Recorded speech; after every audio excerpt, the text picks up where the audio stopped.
Russell Marion Nelson was born on September 9, 1924 in Salt Lake City, Utah. Early in his life, he learned how important it was to follow one's own personal convictions. My father wanted me to go into the advertising business, which was his field of expertise. And when I was in high school, I made the decision that I wanted to be a doctor. And he was disappointed, but he said, "Your mother and I will do everything we can to help you." Dr. Nelson graduated from high school at just 16 years old. He enrolled at the University of Utah and didn't waste any time in pursuing his dream of becoming a doctor. I got my bachelor's degree in 1945, just 75 years ago, and my MD 2 years later. How did we do that?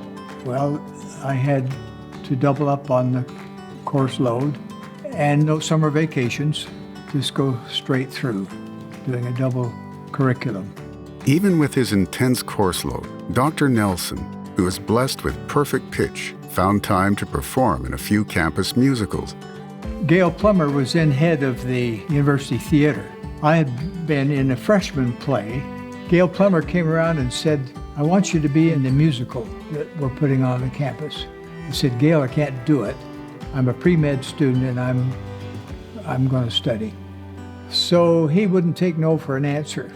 2 or 3 times he said, "I want you to be in this play. You'd have the lead role." I said, "I can't do it." He said, "Well, just come to rehearsal." Okay. So I walked in Kingsbury Hall. There was a beautiful soprano singing. She was stunning. She was gorgeous. I said, "Gail, who is that?" "That's Dantzel W. She's the one you'd be singing with in this play." I said, "Okay, you're on." Dantzel and Russell married in 1945.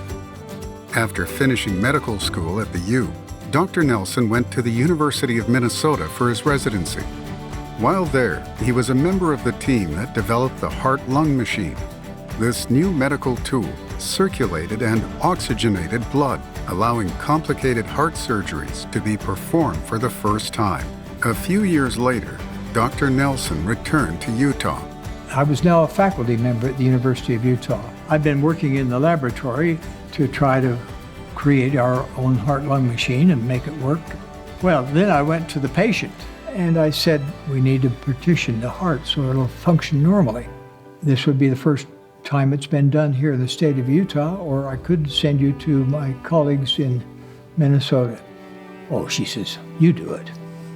Very casually. She was just so sweet, full of confidence. I performed the first open heart operation using the heart-lung machine in November 1955 in the state of Utah. That made the state of Utah the 3rd state to have successful open heart surgery. Dr. Nelson became the director of the U's Thoracic Surgical Training Program, and for 17 years, prepared more than 40 surgeons for that specialty. Following a remarkable medical career, Dr. Nelson has devoted his life to the service of the Church of Jesus Christ of Latter-day Saints. In 2018, he became the 17th president of the church. His compassion for all has been shaped by his response to personal tragedies. There is opposition to everything you do. One of the great tests in life is, how do you deal with adversity? I've had the great sorrow of burying my wife and 2 of my precious daughters. Those have been challenges that have tested my ability to deal with hard things. You learn to deal with your challenges, make quick decisions, make good decisions, hopefully. I chose just to be in charge and try to do what's right. Dr. Nelson has received numerous awards and recognitions throughout his life.